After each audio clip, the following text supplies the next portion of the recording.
लोग कौन है, कहाँ से आए हैं, क्या लेंगे क्या देंगे। तो सबसे पहले तो मैं इस यात्रा का छोटा सा परिचय इंट्रोडक्शन में आप लोगों को बता देता हूँ।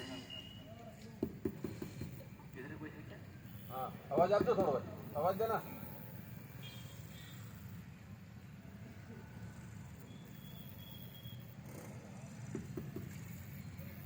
राम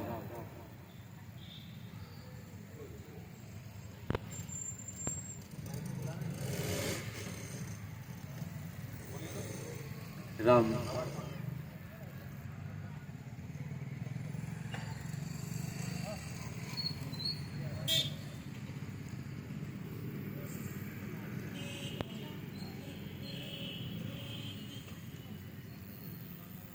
राम। आप लोगों के मन में एक विचार चल रहा होगा, आप लोगों के मन में एक विचार चल रहा होगा कि ये लोग कौन है, कहाँ से आए, क्या लेंगे क्या देंगे, कुछ मन में संशय होगी। तो सबसे पहले तो मैं इस यात्रा का परिचय आप लोगों को बता देता हूँ कि हमारी ये यात्रा आज से 9 साल पहले 4 दिसंबर 2012 को राजस्थान की वीर भूमि हल्दी घाटी, जहाँ पे वीर शिरोमणि महाराणा प्रताप और अकबर का युद्ध हुआ, उसी वीर भूमि से यात्रा 9 साल पहले प्रारंभ हुई और अब तक लगभग 9.25 सालों में यात्रा के माध्यम से 90,000 किलोमीटर की पैदल यात्रा करते हुए आज ईश्वर की कृपा से आज आपके गांव में आपकी सेवा में उपस्थित हुए हैं। अब तक लगभग 20,000 गांव में गौ माता, प्रकृति और संस्कृति की महिमा सुनाते हुए आज आपकी सेवा में आए हैं। इस यात्रा के वैसे बहुत सारे नियम हैं। इस यात्रा के कोई भी कर्मचारी किसी के घर पे नहीं जाते, किसी से कोई दान चंदा रुपया पैसा कुछ भी स्वीकार नहीं करते, यहाँ तक कि किसी के मेहमान नहीं बनते, किसी से कोई चाय कॉफी आदि भी स्वीकार नहीं करते। इस यात्रा को निकालने के 3 मुख्य उद्देश्य हैं। सबसे पहला उद्देश्य है अंधविश्वास को खत्म करके सत्य और आध्यात्मिकता का परिचय लोगों को बताना, पर्यावरण संरक्षण के लिए लोगों को जागरूक करना, और तीसरा सबसे प्रधान उद्देश्य है भगवती गाय माता। गाय माता की सच्चाई लोगों को बताना कि गाय माता का अपने जीवन में क्या महत्व है, गाय माता नो अपना जीवन में શું महत्व है एवं માટે यात्रा निकाली जा रही है। और अब तक के लगभग 20,000 गांव में गौ माता की महिमा सुनाई जा चुकी है। सबसे प्रधान उद्देश्य है भगवती गाय माता का परिचय लोगों को बताना, गाय माता की सच्चाई लोगों को बताना, क्योंकि आजकल इन पढ़ने वाले बच्चों को स्कूलों में पढ़ाया जाता है कि cow is an useful animal, कि गाय तो एक उपयोगी पशु है, एक जानवर है जिसके 4 पैर 2 सींग और 1 पूंछ होती है। हम सिर्फ इतना ही जानते, इससे ज्यादा हमारे लिए, इससे ज्यादा हम लोग नहीं जानते। लेकिन मेरे भाई बहन इतना सी जानकारी से अपना काम चलने वाला नहीं है, क्योंकि गाय माता कोई पशु को जानवर नहीं है। गाय माता हमारे सनातन धर्म का प्राण है, हमारे जीवन जीने का मुख्य आधार है भगवती गाय माता। लेकिन हमने आजकल गाय माता को एक पशु समझ लिया है, पशु जैसा व्यवहार करना शुरू कर दिया है। कुछ लोग गाय माता को पशु समझ करके दूध देना बंद करने पर घरों से निकाल देते हैं। कुछ गाय माता एक्सीडेंट में मर जाती है, कुछ को कसाई उठाकर ले जाके काट पीट के मार डालते हैं, और कुछ गाय माता पॉलीथीन खा करके अपने प्राण गंवा देती है।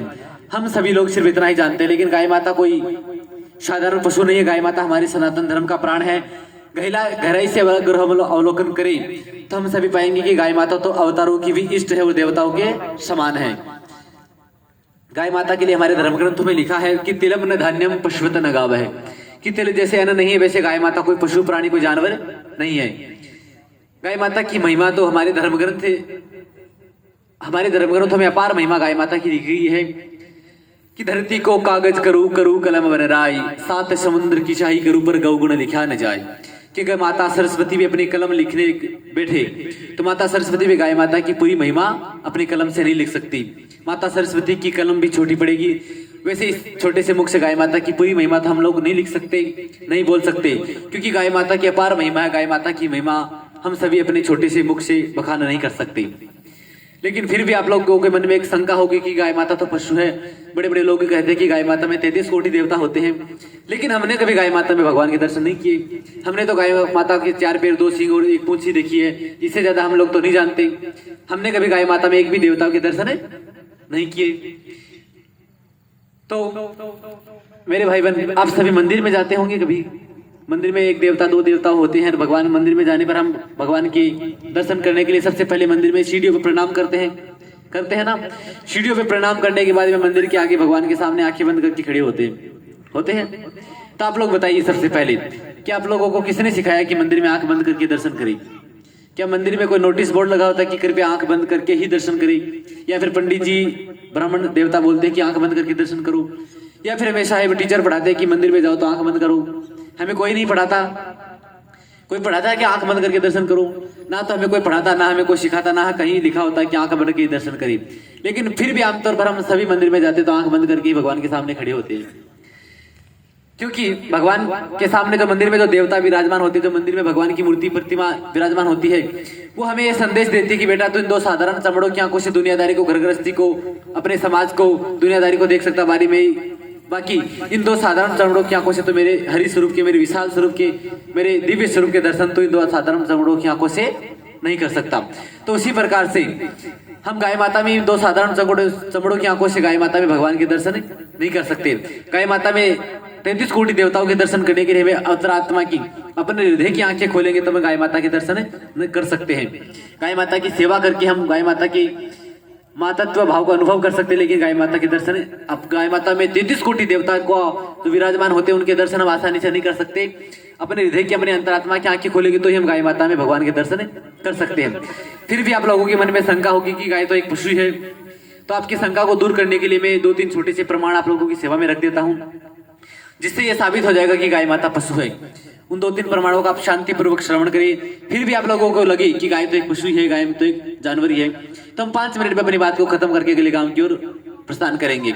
लेकिन 2-3 नियमों को, 2-3 बातों को सुनकर आप लोगों को लगे कि गाय तो एक भगवान है, गाय माता को हम माँ बोल सकते हैं, तो हम 1-1.5 घंटा गाय माता की चर्चा करेंगे। सबसे पहले एक आध्यात्मिक प्रमाण, आप लोगों ने महाभारत सुनी होगी, देखी होगी या फिर पढ़ी होगी। महाभारत में लिखा है कि भगवान श्री कृष्ण ने 12 वर्ष तक गाय माता को चराया, और जब तक भगवान श्री कृष्ण ने गाय माता को चराया कभी जूते चप्पल खड़ाऊ नहीं पहने, नंगे पांव भगवान श्री कृष्ण ने गाय माता को जंगलों में चराया। इसका कारण भी भगवान धर्म ग्रंथों में लिखा है कि जब सबसे पहली बार भगवान श्री कृष्ण गाय माता को चराने के लिए जा रहे थे तो माता यशोदा ने उनको 2 सुंदर जूतियां दी, कहा लाला जूतियां पहन के जाओ। लेकिन भगवान ने प्रेम से जूतियों को सरका करके कहा मैया जूतियां पहन के नहीं जाऊंगा। तब भगवान ने कि मैया ने कहा कि लाला जूतियां क्यों नहीं पहन के जा रहे हो, कारण क्या है? जब अंत में बार बार पूछने पर, बार बार समझाने पर भी भगवान नहीं माने, तो भगवान श्री कृष्ण ने कहा कि मैया आप रोज मंदिर में जाती है, भगवान के दर्शन करने के लिए जाती है, आप पहले आप हमें बताओ कि मंदिर में आप नंगे पांव ही भगवान के दर्शन करने के लिए क्यों जाती है, आप कारण बताओ। तब भगवान की मैया ने कहा कि लाला मंदिर में भगवान रहते, भगवान के सामने जूते चप्पल नहीं पहन के जाते।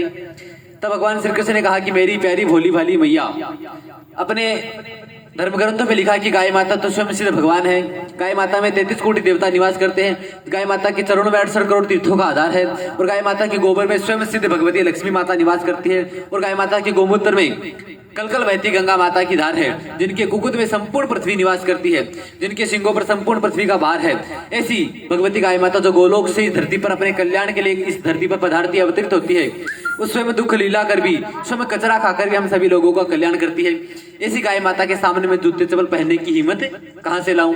आजकल तो कुछ पढ़े लिखे भाई लोग, कुछ पढ़ी लिखी माताएं रसोड़ी में भी जूते चप्पल पहन के रोटड़ी बनाती है, जबकि रसोई में कोई कांटे का कर नहीं होते, फिर भी फैशन के चक्कर में कि वी आर स्टैंडर्ड पर्सन, हम तो मोटा खानदान के लोग हैं, ये दिखाने के लिए जूते चप्पल रसोई में भी पहनते हैं। और भगवान श्री कृष्ण ने 12 वर्षों तक नंगे पांव गाय माता को चराया और कभी जूते चप्पल नहीं पहने। तो आप ही बताइए, जिसकी प्यारी गैया हो, जो भगवान स्वयं गैया को नंगे पांव चराए, तो ऐसी भगवती गाय माता जिसको भगवान कृष्ण स्वयं चराए, ऐसी गाय माता के पशु या जानवर हो सकती है? ऐसी गाय माता जिसको भगवान श्री कृष्ण ने नंगे पांव तक चराए, ऐसी गाय माता कोई पशु या जानवर तो नहीं हो सकती। दूसरा प्रमाण आप लोगों की सेवा में एक प्रैक्टिकल, एक व्यवहारिक प्रमाण कि आप सभी घरों में रहते हैं, शुद्ध जल पीते हैं, अच्छे से अच्छा पानी पीते होंगे आप लोग, आरओ का, फिल्टर का, बोरवेल का, या गंगा जी से लाया हुआ गंगा जल भी पिए। इंसान अपने शरीर को बहुत उत्तम समझता है कि इंसान के शरीर के जितना अच्छा किसी का शरीर नहीं है, लेकिन इंसान के शरीर की सच्चाई देखिए। इंसान अगर गंगा जी से लाया हुआ गंगा जल भी पिए, आरओ का, फिल्टर का, बोरवेल का पानी भी पिए, तो 2 घंटे 5 घंटे के बाद में जब इंसान के शरीर में पेट में रुकता है और निकलता है, डिस्चार्ज होता है, उत्सर्जित होता है, तो आप सभी जानते हैं कि या तो गंदा पसीना बन के निकलता है या फिर गंदा मूत्र बन के निकलता है। बात थोड़ी हल्की है, लेकिन अच्छी बात को समझाने के लिए हल्की बात का मैं सहारा ले रहा हूँ कि इंसान अगर गंगा जी से लाया हुआ गंगा जल भी पिए तो 2 घंटे 5 घंटे के बाद वो गंदा मूत्र बन के निकलता है। जहां पर लोग मूत्र का त्याग करते हैं वहां पे देखना भी पसंद नहीं करते, पैर रखना भी पसंद नहीं करते। और बात करें गाय माता की, गाय माता को कोई आरओ का, फिल्टर का, बोरवेल का पानी नहीं पिलाता है। गाय माता को लोग दूध निकाल कर घरों से निकाल देते हैं, और वहीं गाय माता सड़कों पर घूमती फिरती खड्डों में भरा हुआ पानी पीती है, जहाँ पे कुत्ते, भेड़, बकरी, भैंसे भी मुंह डालती है। वही गंदा पानी जब गाय माता पीती है वो गाय माता के पवित्र शरीर में 2-5 घंटे तक रुकता है और जब निकलता है डिस्चार्ज होता है तो आप सभी जानते हैं कि परम पवित्र गोमूत्र बन के निकलता है। और उसी गोमूत्र को बड़े बड़े साधु संत तपस्या करने से पहले उसका आचमन करते हैं, तपस्या करने से पहले गोमूत्र पी करके बैठते हैं। और उसी गोमूत्र को जब मंदिर में नई मूर्ति की प्रतिष्ठा करनी होती है, नई मूर्ति को विराजमान करना होता है, तो पंडित जी ब्राह्मण देवता उसी गोमूत्र से मंदिर में भगवान की मूर्ति को स्नान कराते हैं, फिर मंदिर में भगवान की मूर्ति को विराजमान करते हैं। और उसी गोमूत्र से मंदिर में छींटे लगाते हैं, मंदिर को पवित्र करते हैं। और उसी गोमूत्र को बड़े बड़े रोग पीने से ठीक हो जाते हैं। छोटे से रोग से लेकर कैंसर जैसी भयंकर बीमारी भी गोमूत्र पीने से ठीक हो सकती है। और बात करें गाय माता की गोबर की, तो गाय माता की गोबर को गंदी से गंदी जगह पर भी लेपन करो तो वहां पर यज्ञ कर सकते हैं, हवन कर सकते हैं, भगवान को भोग लगा सकते हैं, पूजन कर सकते हैं, 7 फेरे वहां पे हम कर सकते हैं। तो आप ही बताइए, जिस गोमूत्र से भगवान की मूर्तियां भी पवित्र हो जाए, जिस गोमूत्र से भगवान के मंदिर भी पवित्र हो जाए, जिसको पीकर से बड़े बड़े रोग ठीक हो जाए, ऐसे गोबर और गोमूत्र की दाता वो गाय माता कोई पशु या जानवर हो सकती है? नहीं हो सकती। और वैसे इस धरती पर बहुत सारे साधु संत बड़े बड़े भगवान ईश्वर इस धरती पर पैदा हुए, जो एक छोटे से पत्थर से पूरे घर को खड़ा कर सकते हैं, एक फूंक मारे तो पूरे पहाड़ बना सकते हैं। लेकिन बड़े बड़े साधु संत हुए, बड़े बड़े सिद्ध महात्मा इस धरती पे हुए, लेकिन क्या किसी भी बड़े बड़े साधु संत किसी भी भगवान के मल और मूत्र की महिमा, मल और मूत्र की पूजन का विधान किसी धर्म ग्रंथ में लिखा है? नहीं लिखा। यहाँ तक कि बड़े बड़े ईश्वर भगवान भी इस धरती पे हुए। हालांकि इसके माध्यम से मैं भगवान की महिमा कम करने की कोई कोशिश नहीं कर रहा हूँ। भगवान की अपनी महिमा है, भगवान की इच्छा की बिना एक पेड़ का पत्ता भी धरती पर नहीं गिरता है। लेकिन फिर भी किसी भी भगवान के, किसी भी देवता के मल और मूत्र की महिमा का विधान किसी भी धर्म ग्रंथ में नहीं लिखा है। और बात करें गाय माता की गोबर और गोमूत्र की, तो गाय माता की गोबर और गोमूत्र की महिमा तो अपने 4 वेद, 18 पुराण, 6 शास्त्र, रामायण, महाभारत, उपनिषद, धर्म ग्रंथ, छोटे बड़े सभी धर्म ग्रंथों में गाय माता की महिमा, गाय माता की गोबर और गोमूत्र की महिमा लिखी गई है। तो जिनके गोबर और गोमूत्र की बड़े बड़े हमारे धर्म ग्रंथ, जिनके गोबर और गोमूत्र की महिमा गाई, तो ऐसे गोबर और गोमूत्र को देने वाली वो भगवती गाय माता, वो जोग माया, वो देशी गाय माता क्या पशु हो सकती है? वो गाय माता किसी भी दृष्टि से, किसी भी पॉइंट ऑफ व्यू से वो गाय माता पशु या जानवर नहीं हो सकती। लेकिन मेरे भाई बहन, जब से हमने गाय माता को एक पशु, एक जानवर समझ लिया है, तब से हमारे जीवन में सिर्फ और सिर्फ दुख आए हैं। क्योंकि जब कोई इंसान अपनी माँ को, अपनी गाय माता को पशु समझे तो वो इंसान कभी सुखी नहीं हो सकता। जब से हमने गाय माता को पशु समझ करके घरों से निकाला है, तब से अपना चैन, आनंद और सुख भी घरों से गाय माता के साथ साथ निकल गया है। आज हर इंसान दुखी है, कोई तन दुखी, कोई मन दुखी, कोई धन बिन बहुत उदास, थोड़ा थोड़ा सब दुखी, सबको सुख की तलाश। आज 1 साल के बच्चे से लेकर 99 साल के बूढ़े बुजुर्ग दादा को भी पूछो तो बोलेंगे सुख की तलाश जारी है। आज हर इंसान सुख की तलाश में है, लेकिन सुख की तलाश गलत दिशा में है। सुख का सबसे सरल साधन भगवान गणेश जी ने महाभारत में लिखा है। गणेश जी को तो मानते हैं, गणेश जी की पूजा सबसे पहले करते हैं। तो जिस भगवान की पूजा हम, जिस गणेश जी की पूजा हम सबसे पहले करें, अगर उनकी एक बात को हम मान ले तो अपने जीवन के सारे दुख हम लोग दूर कर सकते हैं। भगवान गणेश जी ने महाभारत में लिखा है, भगवान व्यास जी की वाणी को लिपिबद्ध करते हुए भगवान गणेश जी ने लिखा है। महाभारत किसने लिखी? भगवान व्यास जी ने बोली और भगवान गणेश जी ने लिखी। तो जिस महाभारत को भगवान गणेश जी और व्यास जी ने, 2 महात्माओं के द्वारा जो लिखी गई है, उस महाभारत में कोई बात झूठी या गलत तो नहीं हो सकती। तो उसी महाभारत में भगवान गणेश जी ने लिखा है कि गाव है सर्व सुख प्रदा, गावो विश्व से मात्र है तीर्थानि गोपदेश उचय, कि गाय माता संपूर्ण विश्व की माता है। इस जगत में रहने वाले 84 लाख योनियों की गाय माता माँ है। उड़ने वाले, तैरने वाले, पृथ्वी पर चलने वाले, पानी में उड़ने वाले और सभी प्रकार के, रेंगने वाले सभी प्रकार के जीव जंतुओं की गाय माता माँ है। इस जगत में रहने वाले सभी प्रकार के जीव जंतुओं की गाय माता माँ है। हमारे हिंदू धर्म की नहीं, हमारे इंसान की नहीं, बल्कि हिंदू की नहीं, मतलब कि इस जगत में, इस संसार में रहने वाले सभी प्रकार की जीव जंतुओं की गाय माता माँ है। अगर कोई इंसान गाय माता की माँ समझ करके भाव से आदर पूर्वक घर में रख करके प्रेम पूर्वक सेवा करे तो गाय माता इंसान के सभी सुख दे सकती है। जन्म से पहले और मृत्यु के बाद में गाय माता इंसान को सुखी कर सकती है। गाय माता जन्म से पहले भी सुखी कर सकती है और मृत्यु के बाद में इंसान को वैकुंठ लोक प्रदान करके सुखी करने का सामर्थ्य गाय माता के पास में है। अब आप लोग कहेंगे कि गाय माता हमें सुखी कैसे कर सकती है? जन्म से पहले गाय माता कैसे सुखी करेगी? सुखों की बात करें, मैं उससे पहले गाय माता की एक अच्छी डेफिनेशन, अच्छी परिभाषा बताता हूँ कि हम कौन सी गाय माता को माँ कह सकते हैं। हम गाय माता अपनी कौन सी है, किस गाय माता को हम अपनी माँ कह सकते हैं? क्योंकि कुछ अज्ञानी लोग, कुछ भ्रम में जी रहे लोग तो आजकल जो वर्ण संकर गाय होती, होलिस्टन, अमेरिकन जर्सी, अमेरिकन गाय होती है उसको भी गाय माता मान लेते हैं, और कुछ भोले लोग तो उनकी भी पूजा कर देते हैं। लेकिन मेरे भाई बहन, वो एक वर्ण संकर पशु हो, वो एक विदेशी वर्ण संकर गाय है, उसको हम गाय माता नहीं मान सकते। अपनी गाय माता, अपनी देशी गाय माता, वो एक वर्ण संकर पशु है जो जिसको आप होलिस्टन वर्ण संकर जर्सी होलिस्टन कहते हैं, उसको हम गाय माता नहीं कर सकते। वो अपने धर्म ग्रंथों में भगवान गणेश जी ने, कृष्ण भगवान ने महाभारत में भी लिखा है कि वर्ण संकरता कुल खानदान का बर्बाद करती, कुल खानदान को नाश करती है। जिस घर में वो विदेशी गाय रहती है उस घर में वास्तु दोष, शल्य दोष, प्रेत दोष पैदा होते हैं, उस घर में कभी शांति नहीं होती है, उस घर में भी झगड़े निरंतर होते रहते हैं। तो उस विदेशी गायों को हम कभी गाय माता तो नहीं कह सकते हैं। वो कोई भगवान का बनाया हुआ जीव भी नहीं है। वो अमेरिका के न्यू जर्सी शहर के जंगलों में पाए जाने वाला एक जानवर होता है जिसको आप लोग अपनी लोकल भाषा में कहते हैं भूंड, यूरास या सुअर। सूरज तो जानते होंगे, सुअर। तो उसी सुअर जैसा जानवर अमेरिका के जंगलों में होता है और वहां पे लोग कहते हैं उसको यूरास। उस यूरास नाम के जानवर से गाय का क्रॉस कराकर वो क्रॉस वीर पशु तैयार किया गया है, जिसको भारत में सबसे पहले भेजा गया था 1963 में। 1963 में सबसे पहले भेजा गया था भारत के पंजाब राज्य में। और अगर आज हम पूरे भारत की तुलना करें तो भारत में सबसे ज्यादा कैंसर के पेशेंट्स, कैंसर के रोगी भारत के पंजाब में देखने को मिलते हैं, क्योंकि पंजाब में सबसे ज्यादा विदेशी गाय, उन वर्ण संकर गाय पंजाब में ज्यादा है, और वहां पर लोग यूरिया डीएपी का भी बहुत अधिक इस्तेमाल करते हैं। इसके कारण पूरे भारत में सबसे ज्यादा कैंसर के रोगी पंजाब में देखने को मिलते हैं। अगर पूरे भारत में तुलना करें तो पंजाब सरकार को वहां पर एक स्पेशल ट्रेन भी कैंसर के रोगियों के लिए चलानी पड़ी। पंजाब के बठिंडा शहर से राजस्थान के बीकानेर में एक ट्रेन चलती है जिसका नाम है द कैंसर ट्रेन। आप गूगल पे सर्च करके देख सकते हैं। उस कैंसर ट्रेन में पूरे के पूरे कैंसर के पेशेंट भर के जाते हैं और कैंसर के परिजन भर के जाते हैं, क्योंकि वहां पर कैंसर इतना अधिक फैल गया कि पंजाब सरकार को अलग से कैंसर की ट्रेन भी चलानी पड़ी। तो मेरे भाई बहन, the cancer institute of America का कहना है कि अगर कोई इंसान लगातार 20 वर्ष तक उन वर्ण संकर होलिस्टन का दूध पिए तो 20 वर्षों के बाद में उसको कैंसर होने की संभावना लगभग 50% तक 50 गुना बढ़ जाती है। तो उस विदेशी वर्ण संकर गायों का A1 प्रोटीन मिल्क, जो A1 टाइप का मिल्क होता है, उसको पीने से इंसान के शरीर में कई प्रकार के रोग पैदा होते हैं और घर में वास्तु दोष भी पैदा होते हैं। तो उसको हम अपनी गाय माता नहीं कह सकते। अपनी गाय माता अपनी देशी भारतीय गाय माता, जिसकी मुख्य रूप से 3 पहचान होती है। पहली पहचान तो जिनकी पीठ पर एक थुई होती है। थुई समझते हो आप लोग? खंदा क्या बोलते हैं आप लोगों की भाषा में? क्या बोलते हैं? कोट, कंधा। कंधे में तो समझते होंगे। हाँ, तो जिनकी पहली पहचान होती है जिनके पीठ पर थुई होती है, कंधा। दूसरी जिनके गले में झालर होती है, थोड़ी झालर लटकी हुई होती है, स्किन लटकती होती है।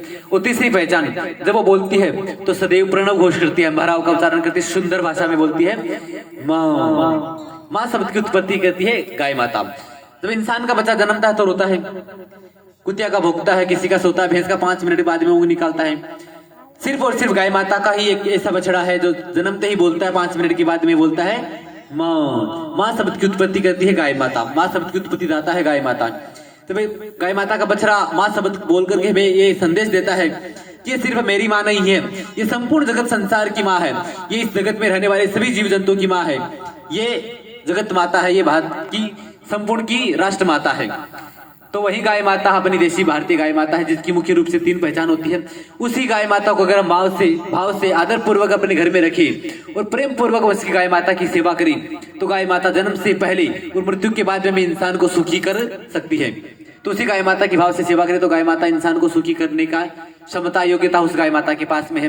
क्योंकि आज से 40 साल पहले आप लोगों ने देखा होगा कि सभी के घरों में गाय माता 2, 5, 10 गाय माता होती थी, आज भी होती है। सभी के घरों में 2, 5, 10 गाय माता होती ही थी और सभी आनंद से प्रेम पूर्वक सूखी रोटी चटनी खाकर भी आनंद से प्रेम पूर्वक अपने आनंद से अपना जीवन जीते थे। किसी प्रकार की कोई चिंता नहीं थी, किसी प्रकार की कोई बीमारी नहीं थी। लेकिन जब से हमने लालच में आकर के उन गायों को घर से निकाला है तब से हमारे जीवन में सिर्फ दुख आए हैं। और 1963 के बाद में ही हर साल नई नई बीमारी भी लॉन्च हो रही है, क्योंकि उन विदेशी गायों का दूध पीने से नई बीमारी भी अपने देश में आ रही है। तो मेरे भाई बहन, वही गाय माता की अगर हम भाव से गाय माता की सेवा अगर इस कलिकाल में भी करें तो इस कलियुग में भी गाय माता में इंसान को सुखी करने का योग्यता गाय माता के पास में है। क्योंकि गाय माता में 33 कोटि देवता होते हैं और अगर गाय माता की सेवा करें तो 33 कोटि देवताओं का आशीर्वाद मिलेगा, जिसके कारण आदमी अपने जीवन के सभी प्रकार के सुख प्राप्त कर सकता है। अब बात करें सुखों की तो इंसान के 4 प्रकार के सुख बताए गए हैं। पहला सुख कौन सा होता है? पहला सुख निरोगी काया, दूसरा सुख धन माया, तीसरा सुख घर में सुलक्षणा नारी और चौथा सुख संतान, आज्ञाकारी, ये 4 प्रकार के सुख बताए गए हैं। लेकिन इन 4 प्रकार के सुखों के अलावा भी गाय माता सभी प्रकार के सुख देती है। जन्म से पहले और मृत्यु के बाद में भी गाय माता इंसान को सुखी कर सकती है। जन्म से पहले कैसे सुख देगी गाय माता? आप लोग सोच रहे हैं कि जन्म से पहले गाय माता कैसे सुखी करेगी? तो अगर किसी का जन्म ही नहीं हो तो ये सबसे बड़ा दुख होता है। अगर आपके गांव में, आपके परिवार में, आपकी रिश्तेदारी में अगर ऐसी कोई बहन बेटी हो जिनके विवाह के लगन के 20 वर्ष के बाद में भी अगर कोई संतान नहीं, कोई दीकरा दिकरी उनकी गोद में नहीं है, तो ये उनके लिए सबसे बड़ा दुख है। अगर उनकी गोद में कोई संतान नहीं है तो ये सबसे बड़ा दुख होता है। हर माँ बहन का सपना होता है कि विवाह के लगन के 2-5 वर्ष बाद में उनकी गोद में कोई ना कोई दीकरा दिकरी हो। लेकिन अगर विवाह के लगन के 20 वर्ष के बाद में भी अगर कोई दीकरा दिकरी उनकी गोद में नहीं है तो ये उनके लिए सबसे बड़ा दुख है। लोग उनको बांझ कहते हैं, लोग उनका मुख देखना भी पसंद नहीं करते हैं। तो ऐसी बहन बेटी के लिए सबसे बड़ा दुख है कि उनकी गोद में कोई संतान नहीं है। ऐसी बहन बेटी अगर गाय माता की शरणागति ले, गाय माता की शरण ले, तो अधिकतम 2.5 वर्ष के अंदर अंदर गाय माता की शरण लेकर के 2-3 नियमों का मैं पालन बता रहा हूँ, 2-3 नियम आपको बता रहा हूँ, अगर उनका पालन करी तो गाय माता की सेवा के प्रभाव से 2.5 साल के अंदर अंदर 100% वो गाय माता की सेवा से गर्भ धारण करके माता पिता बनने का सुख प्राप्त कर सकती है। 2-3 नियमों का पालन करना पड़ेगा ऐसी बहन बेटी को जिनके कोई दिकरा दिकरी नहीं है। तो सबसे पहले तो गाय माता को घर में लाना होगा, बिना गाय माता के अनुष्ठान सफल नहीं हो सकता। दूसरा, अपने खेत में या घर में एक क्यारी बनाए जिसमें शुद्ध देशी कपास के 2 मुट्ठी बीज डाल दे। उसमें शुद्ध देशी कपास के बीज, बीटी हाइब्रिड नहीं, शुद्ध देशी कपास के बीज उसमें डाल दे और उसमें साल भर पुराना देसी गाय माता का गोबर जो खातर बन चुका है उसमें डाल दे और नीम में तुलसी के पत्ते भी उसमें डाले। फिर 1.25 महीने तक ऐसी बहन बेटी को उसमें पानी डालना। 1.25 महीने के बाद में जब देसी कपास के बीज 1-1.5 फुट के हो जाएंगे तो 1 मुट्ठी में जितना है उतना उखाड़े और उखाड़ने के बाद में उनको पत्ती और डंडियों को तो गाय माता किसी जानवर को जिमा दे और उनकी जो जड़ें बचती है उन जड़ों को छोटे छोटे टुकड़ों में काट करके देसी गाय माता के दूध में उबाल करके उसकी खीर बनानी है। 1.25 महीने तक देसी गाय माता के दूध में देसी कपास के जड़ों की खीर को ऐसी बहन बेटी को खाना है। 1.25 महीने के अंदर उसकी बच्चेदानी में अगर कोई प्रॉब्लम होगी, बच्चेदानी छोटी होगी जिसके कारण वो मां नहीं बन पा रही है, तो 1.25 महीने के अंदर उसकी बच्चेदानी एकदम प्रॉपर पोजीशन में आ जाएगी। 1.25 महीने के उसकी बच्चेदानी की सारी समस्याएं ठीक हो जाएगी। दूसरा काम, 15 या 20 साल के बूढ़े बुजुर्ग बेल बाबा, नंदी बाबा, सांड देवता जो हो उनका मूत्र एक कांच की बोतल में भर के रखे और सुबह शाम ऐसी बहन बेटी को सूंघना है, पीना नहीं है, सिर्फ सुबह शाम उसको सूंघना है। 5170 साल पहले महाभारत में लिखा है कि बुढ़े बेल का मूत्र सूंघने से बंध्या नारी भी बांझपन के कलंक को खत्म करके संतान प्राप्त कर सकती है। ये 5000 साल पहले महाभारत में लिखा हुआ है। और आजकल डॉक्टर भी ये बोलते हैं कि जैसे जैसे बैल की उम्र बढ़ती है वैसे वैसे बैल के मूत्र में अमोनिया सहित कुछ विशेष प्रकार की गैसें बढ़ जाती है जिसको सूंघने से अपने नाक के माध्यम से वो फेफड़ों में, लंग्स में जाती है और लंग्स उसको अवशोषित करके खून में मिला देते हैं और खून के माध्यम से वो बच्चेदानी तक जाती है। और बच्चेदानी में अगर किसी भी प्रकार का इन्फेक्शन होगा, कोई संक्रमण होगा, अगर कोई ट्यूब ब्लॉक होगी तो वापस से वो संक्रमण एकदम से ठीक हो जाएगा। कोई ट्यूब ब्लॉक होगी तो वो खुल जाएगी, रीओपन हो जाएगी। तो गाय माता की बेल बाबा का मूत्र सूंघना है। तीसरा काम, 7 महीने की गर्भवती गाय माता का गोमूत्र पति पत्नी को सुबह सुबह गाय माता का प्रसाद समझ करके 1-1 घूंट पीना है और रोज गाय माता की परिक्रमा करते हुए गाय माता से परिक्रमा करते प्रार्थना करनी है। प्रार्थना करते समय एक प्रार्थना करनी है गाय माता से कि जा दिन ते हरि घर भई आए, सकल लोक सुख संपत्ति छाए। ये मंत्र बोलते हुए गाय माता की परिक्रमा करनी है।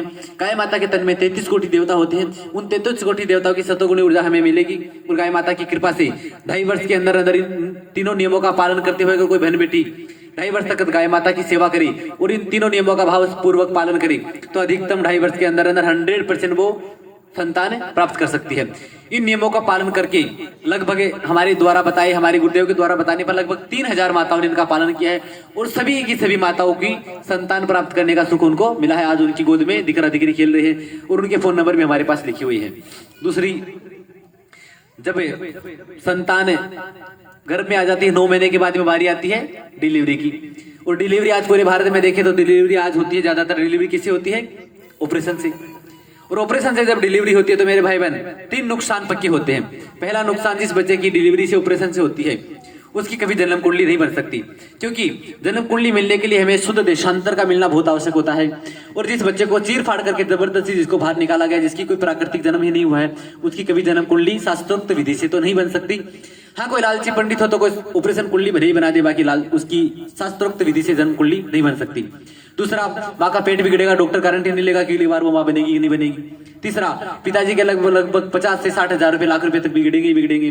तो तीनों नुकसान नहीं हो। अगर आप लोग चाहे कि घर में बैठे नॉर्मल डिलीवरी, सामान्य प्रसव हो, सामान्य डिलीवरी हो, डॉक्टर के पास ही नहीं जाना पड़े, तो द कामधेनु चिकित्सा चंद्रोदय नामक ग्रंथ में एक उपाय लिखा हुआ है। कामधेनु चिकित्सा चंद्रोदय नामक ग्रंथ में लिखा है कि प्रसव पीड़ा से पीड़ित नारी को गोमय रस का पान कराने से तत्क्षण प्रसव हो जाता है।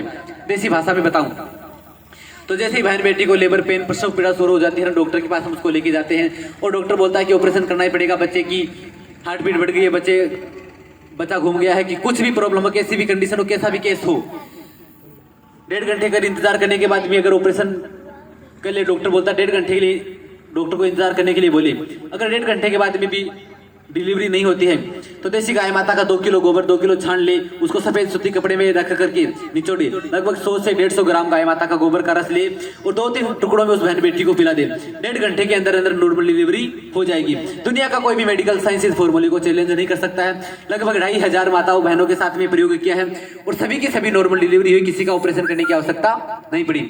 अहमदाबाद के बड़े से बड़े हॉस्पिटल में भी ये प्रयोग किया है। डॉक्टर ने बोल दिया कि बच्चे की हार्ट बीट बढ़ गई है, बच्चा घूम गया है, बच्चे को पेट में पानी चला गया, ऐसी भयंकर कंडीशन कि पेट में बच्चा मर गया है, ऐसी भयंकर कंडीशन में भी उस बहन बेटी के पिताजी ने गाय माता की गोबर का रस पिलाया और नॉर्मल डिलीवरी हुई। डॉक्टर भी देखते रह गए कि चमत्कार कैसे हुआ। तो मेरे भाई बहन, आप लोग सोच रहे होंगे कि आजकल की पढ़ी लिखी माताएं तो गोबर का रस नहीं पिएगी, क्योंकि गोबर को लोग गंदा समझते हैं। तो मेरे भाई बहन, आप लोगों ने भी मैंने बताया कि गाय माता का गोबर का रस परम पवित्र होता है। इस दुनिया में सबसे पवित्र होता है गाय माता का गोबर। गंदी से जगह को भी जो गोबर का रस पवित्र बना दे, जहाँ पर यज्ञ कर सकते, हवन कर सकते, भगवान को भोग लगा सकते, पूजा पाठ भी कर सकते हैं, तो उस गोबर का रस पीने से अगर नॉर्मल डिलीवरी हो सकती है तो कोई बड़ी बात नहीं है। और वैसे भी उस समय तो दर्द इतना भयंकर होता है कि अगर गाय माता के गोबर का रस की जगह अगर जहर का कटोरा, मीरा बाई वाला जहर का कटोरा भी ला कर दे तो बहन बेटी उसको गड़गड़ करके पी जाएगी। उसको बोलेंगे कि गाय अपना दर्द ठीक हो जाएगा, तो उसको भी वो पी सकती है। और वैसे भी मरता क्या न करता, उस समय अगर दर्द इतना भयंकर होता है कि गोबर का रस पीना कोई बहुत बड़ी बात नहीं है, तो उस समय गाय माता का गोबर का रस पीने से नॉर्मल डिलीवरी हो सकती है। आपके 50-60 हजार रुपए भी बचेंगे, बच्चे की जन्म कुंडली भी बनेगी और अगली बार माँ बहन बेटी में माँ भी बनेगी। तो इसका प्रयोग आप लोग कर सकते हैं। बहन बेटी के गाय माता की गोबर का रस पीने से अगर नॉर्मल डिलीवरी होती तो ये कोई बड़ी बात नहीं है। गाय माता की गोबर की रस से गाय माता गोबर का रस पिलाने से नॉर्मल डिलीवरी भी हो जाती है। इसके बाद में बात करता हूँ मेरे भाइयों की। भाइयों का मुख्य काम होता है कमाई का, इनकम का। और हमारे गुरुदेव के पास रोज ही लगभग भाई लोग आते हैं कि महाराज क्या करें, इतनी कमाई, इतनी इनकम नहीं हो रही कि घर परिवार के सारी खर्चे निकाल सके, इतनी इनकम नहीं हो पा रही है। तो हमारे गुरुदेव हमेशा एक बात बताते हैं कि बेटा सिर्फ और सिर्फ मेहनत करने से इनकम नहीं होती है। मेहनत के साथ साथ अगर इंसान पर कृपा हो तो आदमी अधिक सक्सेस हो सकता है, अधिक सफल हो सकता है। अपनी आर्थिक समस्याओं का समाधान कृपा से बहुत अधिक हो सकता है। मेहनत तो गधा भी करता है, लेकिन गधा कभी अरबपति नहीं बनता। मेहनत तो मजदूर बहुत करता है, लेकिन मजदूर से ज्यादा पैसे होते हैं मालिक के पास में। मालिक मेहनत कम करता है और मजदूर ज्यादा करता है, लेकिन मालिक पर कृपा होती है। लेकिन कृपा अगर किसी इंसान पर हो तो आदमी की आर्थिक समस्याओं का समाधान आसानी से हो सकता है। और 3 प्रकार की कृपा इस अपने धर्म ग्रंथों में बताई गई है। पहली कृपा होती है गोविंद कृपा, ईश्वर की कृपा। दूसरी कृपा गुरु कृपा और तीसरी कृपा गोविंद की कृपा या गौ माता की कृपा। पहली कृपा होती है गोविंद की कृपा, अपने ईश्वर की कृपा है। गोविंद की कृपा प्राप्त करने के लिए हमें बहुत सारी साधना तपस्या करनी पड़ती है, जो कि हमारे बस की बात नहीं है। आजकल लोग एक दिन का व्रत करें तो भी 10 बार खाते हैं। तो अपने ताक तपस्या करने की तो अपनी आवश्यकता की अपने बस की बात नहीं है। दूसरी कृपा होती है गुरु कृपा। और गुरु कृपा प्राप्त करने के लिए आदमी को गुरु की हर एक आज्ञा का पालन करना पड़ता हो। और आजकल इसे शिष्य भी नहीं बचे कि तो गुरु की हर एक आज्ञा का पालन करें। लोग गुरु के दर्शन करने के लिए भी नहीं जाते टाइम पे। तो गुरु कृपा प्राप्त करने भी अपने बस की बात नहीं है। तीसरी कृपा होती है गौ कृपा, गौ कृपा। और गौ माता तो हमारी माँ है। तो गाय माता जितनी जल्दी खुश हो सकती, जितनी जल्दी प्रसन्न हो सकती, उतना जल्दी कोई भगवान, कोई देवता इस धरती पे प्रसन्न होने वाला नहीं है। गाय तो हमारी माँ है। गाय माता अपने बच्चों पर जितनी जल्दी कृपा कर सकती है, दुनिया का कोई भी देव उतनी जल्दी कृपा नहीं कर सकता। तो गाय माता की कृपा प्राप्त करना अपने लिए बहुत आसान है। हमारे गुरुदेव धेनु नागसूत्र हमारे गुरुदेव बताते हैं, जिसके माध्यम से हमारी 3 यात्राएं चल रही है। एक यात्रा भावनगर जिले में, एक यात्रा हरियाणा में और एक यात्रा आज आपके गांव में आई है। जो आप गाड़ियां देख रही है, इसी लगभग 20 गाड़ियां यात्राओं में है। और 20 गाड़ियों में आपको पता है पेट्रोल डीजल का खर्चा, और 20-25 कर्मचारी है, उनको सैलरी पेमेंट का खर्चा, और हमारे भी लगभग साधु संत सन्यासी ब्रह्मचारी लोग हैं, उनके खाने पीने का खर्चा लगभग महीने का लाखों रुपए का खर्चा है। लेकिन फिर भी हमारे गुरुदेव का संकल्प है कि पिछले 9 सालों में हमने लगभग 20,000 गाँव में यात्रा निकाली है। 20,000 गाँव के लगभग 1 लाख कार्यकर्ताओं के नंबर हमारे पास लिखी हुई है। किसी से भी आप लोग फोन करके पूछ सकते हैं, किसी से भी हमने आज तक 1 रुपया दान, चंदा, रुपया, पैसा, अनाज, नारियल का पड़ किसी से भी नहीं लिया है। पिछले 9 सालों से हमारी यात्रा आनंद पूर्वक, सफलता पूर्वक चल रही है, सिर्फ और सिर्फ उस धेनु नाग मंत्र के पालन करने से और गाय माता की सेवा के प्रभाव से। उसी धेनु नाग सूत्र को मैं आप लोगों की सेवा में भी बता देता हूँ। आप लोग भी अपनी आर्थिक समस्याओं का समाधान उसी नाग सूत्र के माध्यम से कर सकते हैं। लेकिन शर्त यह है कि भाई लोग ही कोई करना पड़ेगा, माता बहन उसको नहीं कर सकती। भाइयों को सुबह जल्दी जल्दी उठना पड़ेगा, सूर्योदय से पहले उठना पड़ेगा, क्योंकि सक्सेस होने के लिए इंसान को सूर्योदय से पहले उठना ही पड़ेगा। अगर सक्सेस होना है तो सूर्य को उल्लंघन इंसान को कभी नहीं करना चाहिए। जो सूर्योदय से पहले उठता है वही आदमी जिंदगी में सक्सेस हो सकता है। तो सूर्य का उल्लंघन करने के बाद में, जो सूर्य के जगने के बाद में वो उठता है, वो आदमी कभी ज्यादा सक्सेस नहीं हो सकता। तो सूर्य उगने से पहले उठना पड़ेगा और 3 लोटों में शुद्ध जल भरना पड़ेगा स्नान करने के बाद में। 1 लोटे में गाय माता का कच्चा दूध, 1 लोटे में गाय माता का दही, 1 लोटे में काले तल डालने हैं थोड़े से। जिसमें अपने गाय माता का दही डाला है उसको भगवान सूर्य नारायण को चढ़ाते हुए सूर्य मंत्र बोलना है। आदि देव नमस्तुभ्यं प्रसिद्ध मम भास्कराय दिवाकराय नमस्तुभ्यं प्रभाकराय नमस्तुते, या कोई भी सूर्य मंत्र जो आपको आता है, ओम सूर्याय नमः, जो भी आपको आए वो सूर्य नारायण को मंत्र को बोलते हुए जल सूर्य नारायण को चढ़ा देना है। दूसरा जल जिसमें आपने कच्चा दूध मिला है उसको भगवान भोले बाबा के शिवलिंग पर चढ़ाते हुए, जो नाग देवता भगवान भोले बाबा के लिपटे हुए हैं, उन नाग देवता को अपने अनुकूल होने की प्रार्थना करते हुए भोले बाबा की शिवलिंग पर चढ़ाना है। क्योंकि इस दुनिया में, इस कलिकाल में नाग देवताओं के पास में धन का विभाग है। इस दुनिया में कलयुग में भगवान ने नाग देवताओं को धन वितरण का विभाग सौंप रखा है। नाग देवताओं को इस दुनिया में भगवान ने धन का विभाग सौंपा हुआ है। तो नाग देवताओं को प्रसन्न करने के लिए छोटा सा धेनु नाग मंत्र बोलना है। और तीसरा लोटा जल जिसमें अपने काले तिल डाले हैं उसको भगवान है उसको दक्षिण दिशा में अपने दादा परदादा बुजुर्ग जिनकी मूर्ति हो चुकी है, जो स्वर्ग लोग चले गए हैं, उनके नाम का दक्षिण दिशा में छोड़ना है अपने पितृ पूर्वजों की शांति के लिए। इसके बाद में आना भाइयों को गाय माता के पास में। हमारे धर्म ग्रंथों में लिखा है कि गाय माता की एक खुर में 2 नाग देवताओं का और पूंछ में 1 नाग देवता का निवास होता है। कुल मिलाकर के 9 नाग देवताओं का निवास गाय माता की खुर और पूंछ में होता है। उसी 9 नाग देवताओं को प्रसन्न करने के लिए एक धेनु नाग मंत्र में आपको बोल के बता रहा हूँ, आपको चौपड़ी में भी लिखा हुआ मिलेगा। अनंतम वासुकी से पद्मनाभम चकम्बलम शंखपालम दंतराष्ट्रम तक्षकम कालियम तथा। ये 9 नाग देवताओं का नाम है। इन 9 नाग देवताओं का मंत्र आपको बोलना है सिर्फ 9 बार। गाय माता की पूंछ पकड़ करके गाय माता की खुरों को देखते हुए ये 9 नाग मंत्र आपको 9 बार बोलना है। 9 से कम भी नहीं और 9 से ज्यादा भी नहीं। लेकिन शर्त है कि जो मंत्र हम बोल रहे हैं वो गाय माता अपने घर में होनी चाहिए और घर में गाय माता की सेवा होनी चाहिए। यूं नहीं कि घर में तो 10 भैंसें बंधी है, रोड पे फिरती गाय माता की पूंछ पकड़ करके आप मंत्र बोल रहे हैं, तो 9 की बजाय अगर 100 बार बोलेंगे तो भी कोई फायदा होने वाला नहीं है। अपने घर में गाय माता होनी चाहिए और घर में गाय माता की सेवा भी होनी चाहिए। घर में गाय माता की सेवा होगी तो ये मंत्र सिद्ध होगा, मंत्र सिद्ध होगा तो मंत्र का फायदा मिलेगा। तो घर में गाय माता होनी चाहिए और 15-20 दिन तक, 1.25 महीने तक तो इसका कोई फायदा नहीं मिलेगा। यूं नहीं कि 15 दिन बाद में हिसाब लगाने बैठ जाए कि कोई फायदा ही नहीं हुआ, तो 1.25 महीने तक तो कोई फायदा नहीं होगा। जैसे ही 1.25 महीने निकले, 1.25 महीने के बाद में आपका काम धंधा, खेती बाड़ी, जो बिजनेस आप कर रहे हैं वो धीरे धीरे प्रॉपर पोजीशन में आने लग जाएगा, पटरी पर आने लग जाएगा। और 1.25 साल तक किया तो गाय माता किसी के सामने हाथ फैलाने की आवश्यकता नहीं पड़ने देगी। प्रार्थना इतनी गौ माता से कि मैया इतना दीजिए जामे कुटुंब समाय, मैं भी भूखा नहीं रहूं राय न भूखो जाए। तो गाय माता किसी के सामने हाथ फैलाने की आवश्यकता नहीं पड़ेगी। 1.25 साल तक आप लोगों ने किया तो किसी के सामने हाथ भी नहीं फैलाने पड़ेंगे और आपकी आर्थिक समस्याओं का समाधान गाय माता आसानी से करेगी। आपका रुपया पैसा धन कर्जा किसी के सामने अटका हुआ है तो वो भी लौटने लग जाएगा और सभी आर्थिक समस्याओं का समाधान गाय माता आसानी से कर सकती है। मैं ये नहीं कहता कि इस मंत्र को बोलने से आप करोड़पति, अरबपति, खरबपति बन जाएंगे, लेकिन आपकी आर्थिक समस्याओं का समाधान, जो आपकी सामाजिक समस्याओं का समाधान गाय माता आसानी से कर सकती है। तो गाय माता घर बैठे ही इन 3 नियमों का पालन आपको करना पड़ेगा। बाकी कोई दिया अगरबत्ती जलाने की आवश्यकता नहीं पड़ेगी। इसके बाद में बात करता हूँ बच्चों की पढ़ाई की। अब आप लोग सोच रहे होंगे कि पढ़ाई और गाय का क्या संबंध होता है। What is the relation between cow and education, but the special relation between cow and education but in students. गाय माता और पढ़ाई का तो बहुत ही गहरा संबंध होता है। पढ़ाई गाय माता के बिना अच्छी नहीं हो सकती, क्योंकि आप लोग जानते हो कि पहले गुरुकुल होते थे और गुरुकुल में गाय माता के सानिध्य में पढ़ाई होती थी और बच्चे इतने अधिक होनहार मेधावी होते थे कि देश के बाहर भी अपना नाम रोशन करते थे। और आजकल की तो पढ़ाई का फॉर्मूला सिर्फ एक है कि परीक्षा तक में याद रखना है। और आप लोग जानते हैं कि परीक्षा तक याद रखने का फॉर्मूला है दुनिया में और जब बताइए अगर भाई लोग सिर्फ परीक्षा तक ही याद रखेंगे और पास हुए, एमबीबीएस किया, एमबीबीएस करने के बाद डॉक्टर बन गए और डॉक्टर बनने के बाद में ऑपरेशन थिएटर में गए और बाकी सब भूल गए, तो फिर क्या होगा? 2-5 को तो रोज ऊपर पहुंचाएंगे। और आजकल यही हो रहा है मेरे भाई बहन, क्योंकि लोगों को, बच्चों को सिर्फ परीक्षा तक याद रखने का फॉर्मूला दिया जाता है कि परीक्षा तक याद रखो और अच्छे मार्क्स आ जाए। बाकी अगर एमबीए किए हुए बच्चे को अगर 10वीं का पर्चा दिया जाए तो 10वीं के पर्चे को भी वो हल आसानी से नहीं कर सकता, क्योंकि परीक्षा तक याद रखने का फॉर्मूला, परीक्षा तक याद किया, बाकी भूल जाए तो कोई बड़ी बात नहीं है। हमारे देश में तो ऐसे बड़े बड़े साधु, बड़े बड़े सिद्ध महात्मा हुए जो पढ़ाई इतनी भयंकर होती थी, इतनी होती थी, हमारे भारत देश में आर्यभट्ट ने 0 दिया, जिसके कारण अपना देश, अपना पूरे संसार में लोगों ने गिनती सीखी।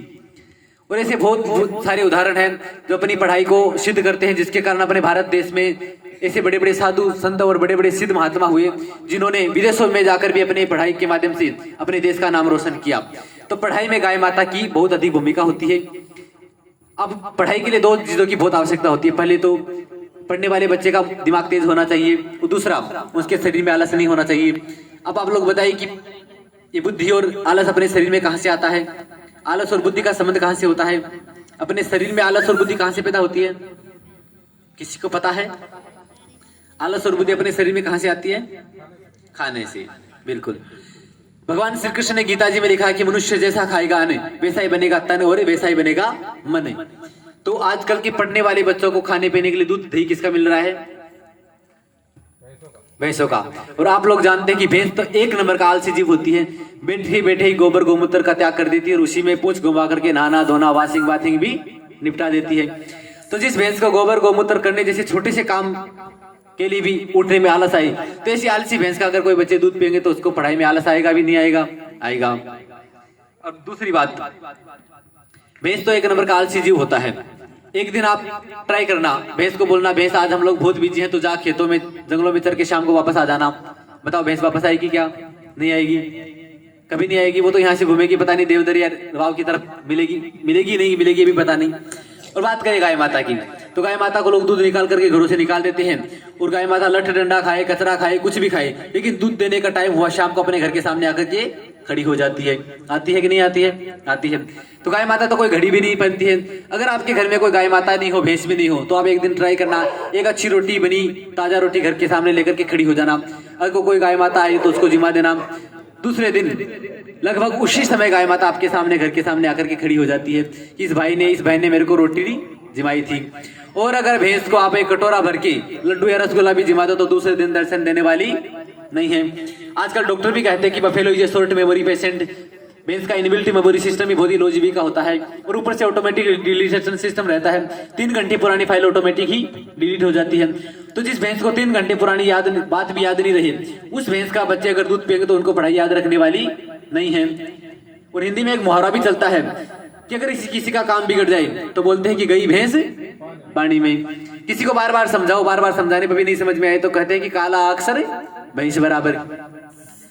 और अकल के लिए तो बोलते हैं कि अकल बड़ी या भैंस। इसका मतलब होता है कि भैंस के अंदर अकल नहीं होती है। तो ये सारे मुहावरे बने हैं भैंस के ऊपर। वैसे भी भैंस के अंदर तो बुद्धि बिल्कुल भी नहीं होती। भैंस तो एक आलसी जीव होता है। बात करें गाय माता की, तो अगर किसी के घर में 10 भैंसें बंधी हो और किसी के भैंस के पाड़े को अगर छोड़ो तो भैंस का पाड़ा 10 में से 6 भैंसों की लात खाएगा और 7वीं बार में अपनी मां को पहचानेगा। भूल जाता है। जिसने सुबह भैंस का दूध पिया शाम को अपनी मां को ही भूल गया। और अगर 100 गाय माताएं बंधी हो रहे अपने बछड़े को छोड़ो तो गाय माता का बछड़ा सीधी अपनी गाय माता के पास में जाता है, वो कभी भी नहीं भूलता है। और यहाँ तक कि गाय माता के दूध में भी इतनी चंचलता, इतनी स्फूर्ति होती है कि अगर पाड़ा तो दूध पीने के 5 मिनट बाद में सोता है, वो निकालता है ना। और गाय माता का बछड़ा दूध निकालने के बाद में क्या करता है? दूध पीने के बाद में पूरे बाड़े में घूमता है, धुआं चौकड़ी मचता है। 5-10 मिनट के बाद में आपके पकड़ो तो हाथ में भी नहीं आता है। तो गाय माता के दूध में स्फूर्ति भी है, चंचलता भी है। ये तो बात हुई थी समझाने की। अब बात करें बच्चों की पढ़ाई में बच्चों को क्या करना है। बच्चों की पढ़ाई के लिए 3 मुख्य रूप से बातें होती है, तो ध्यान रखने की बातें होती है। पढ़ाई करने वाले बच्चों को 10 बजने के बाद में कभी नहीं सोना चाहिए। 10 बजने के बाद में कभी नहीं जगना चाहिए। 10 बजते ही मोबाइल, टीवी, लैपटॉप, कंप्यूटर सब ऑफ करके सो जाना चाहिए। क्योंकि अपने सूर्यास्त होने के बाद में 3 घंटे के बाद में अपने शरीर में नींद को प्रेरित करने वाले हार्मोन से एक्टिव होने लग जाते हैं, नींद को प्रेरित करने वाले हार्मोन से जागरूक होते हैं, जिसके कारण अपने बच्चे को 10 बजे तक नींद आनी शुरू हो जाती है। और 10 बजे के बाद भी अगर कोई बच्चा जगता है पढ़ाई के लिए, मोबाइल के लिए, टीवी के लिए, किसी की भी चीज के लिए जगता है, तो उसी हार्मोन्स का गलत प्रभाव पड़ता है, जिसके कारण वो जो कोशिका याद रखने का काम करती है वो कठोर हो जाती है। तो बच्चा याद रखता है, धीरे धीरे वो भूल जाता है और धीरे धीरे चिड़चिड़ा भी बनता है। आजकल के बच्चों को चिड़चिड़ापन होने का कारण भी एक यही है। तो 10 बजे के बाद में बच्चों को टीवी, मोबाइल सब बंद करके सो जाना चाहिए। दूसरा काम, पढ़ाई करने के लिए सबसे बढ़िया टाइम, सबसे गोल्डन पीरियड, सबसे उत्तम समय होता है सुबह 4 बजे से लेकर के 7 बजे तक का। वो ब्रह्म मुहूर्त होता है, उस समय जो पढ़ाई करता है बच्चा वो लंबे समय तक याद रखता है। तो पढ़ाई करने वाले बच्चों को सुबह जल्दी उठ करके जाना है गाय माता के पास में। गाय माता के पास में जाकर के गाय माता की परिक्रमा करनी है। गाय माता के शरीर में 33 कोटि देवता निवास होते हैं। तो परिक्रमा करने का विधान अपने धर्म ग्रंथों में बहुत पहले से बताया गया है। मंदिर में जाते तो हम परिक्रमा करते हैं भगवान की, और ये धरती भी सूर्य की परिक्रमा करती है। और एटम साइंस में लिखा है कि अगर कोई परमाणु के केंद्र के चारों तरफ चक्कर लगाए तो वो अपने कक्षा में टिका रहता है। और धरती भी सूर्य की परिक्रमा करती है, सूरज भी चंद्रमा की परिक्रमा करता है। तो उसी प्रकार अगर हम भी किसी की परिक्रमा करें तो उसके अंदर जो भी शक्ति होती है वो हमको मिलती है। गाय माता में 33 कोटि देवता होते हैं, और 33 कोटि देवताओं की सत्वगुणी ऊर्जा, पॉजिटिव एनर्जी अपने को बच्चे को मिलती है, जिसके कारण बच्चे की बुद्धि तेज होती है। और उसको जो बच्चा सुबह उठ के याद करेगा उसको लंबे समय तक याद रहेगा। तो बच्चे को सुबह जल्दी उठ करके गाय माता की परिक्रमा करके पढ़ाई करनी है। वो तीसरा काम, रात को सोते समय देसी गाय माता का दूध पीना है। अब आप लोग कहेंगे कि दूध से क्या होगा, तो आप लोग बताइए कि भैंस के दूध का रंग कैसा होता है? व्हाइट, सफेद, धोड़ा। और गाय माता के दूध का रंग? तो आप लोग बताइए कि गाय माता और भैंस के चारे में कोई फर्क होता है? नहीं। या फिर गाय माता को कोई केसर, हल्दी या फिर येलो कलर खिलाते हैं? कुछ भी नहीं। लेकिन फिर भी गाय माता का दूध का रंग पीला होता है। आप लोगों ने कभी विचार किया कि गाय माता का दूध का रंग ही पीला क्यों होता है? भैंस को तो अगर हल्दी भी खिलाओ तो भैंस का दूध तो पीला सफेद ही होगा। गाय माता का दूध का रंग पीला होने का कारण जानते हैं? गाय माता के दूध का रंग पीला होने का कारण है कि गाय माता की पीठ पे जो थुई होती है, कंधा, क्या बोलते हैं आप? खूंद, कंधा होता है। उस खूंद के अंदर एक सूर्य केतु नाम की नाड़ी होती है। तो जैसे ही गाय माता सूर्य भगवान के प्रकाश में जाती है, सूर्य नारायण की किरणों में एक श्वेतो नाम की किरण होती है जो लिक्विड गोल्ड साल्ट छोड़ती है, स्वर्ण सार, या फिर शुद्ध भाषा में कहूं तो सोना। सोना सूर्य नारायण भगवान की किरणों में होता है। तो लिक्विड गोल्ड गाय माता सूर्य भगवान की किरणों से खींच करके नसों के माध्यम से दूध शिराओं तक मिला देती है, जिसके कारण गाय माता की दूध का रंग होता है पीला। उसी लिक्विड गोल्ड साल्ट, तरल स्वर्ण क्षार के कारण। उसके दूध पीने से जो बच्चा पीता है तो बच्चे के शरीर में सेरोब्रोसाइड नाम का एक तत्व बनता है, जिसके कारण जो बच्चे की याद रखने की कोशिकाएं होती है वो लंबे समय तक एक्टिव रहती है और मुलायम बनी रहती है, जिसके कारण जो बच्चा पढ़ता है उसको लंबे समय तक याद रहता है। तो बच्चे को गाय माता का दूध पीना है। और कौन सी गाय माता का? देसी गाय माता का। देसी गाय माता का बच्चे को दूध पीना है। जैसे बछड़ा गाय माता का दूध पीने के बाद में स्फूर्ति आती है बछड़े के अंदर, तेज, और बच्चे को अंदर चंचलता आती है, ऊर्जा आती है, उसी प्रकार से गाय माता का दूध पीने से बच्चों को भी स्फूर्ति, ऊर्जा आएगी, जिससे बच्चे की बल और बुद्धि दोनों बढ़ेगा। तो ये काम करना है बच्चों को। अगर ये कोई भी बच्चा अगर 6 महीने तक गाय माता का दूध पीते हुए अगर इन 3 नियमों का पालन करे तो 6 महीने के बाद में उसकी मेमोरी पावर इतनी अधिक बढ़ जाएगी, जिसने पिछले साल 50-60% प्राप्त किया अगले साल वो 60-70 लगभग 90% तक प्राप्त कर सकता है, सिर्फ और सिर्फ गाय माता की परिक्रमा करे और 3 नियमों का पालन करेगा। तो इसके बाद में बात करता हूं मैं भाइयों की और बहनों की सगाई की, क्योंकि जैसे बच्चे भाइयों की उम्र